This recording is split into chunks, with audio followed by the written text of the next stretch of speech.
जी यांनी सूचना दिल्या होत्या। आपल्या सरकारने हा निर्णय केला पाहिजे जो आज आम्ही केला आहे।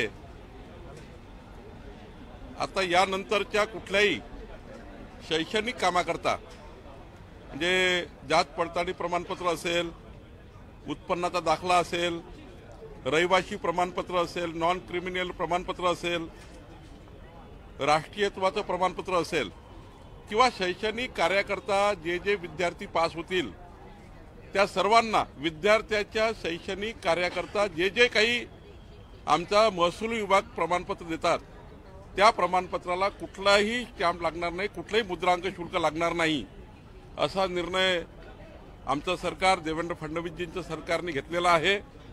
आणि हा निर्णय शैक्षणिक विद्यार्थ्यांच्या आणि त्यांच्या पालकाकरता अत्यंत महत्त्वाचा आहे।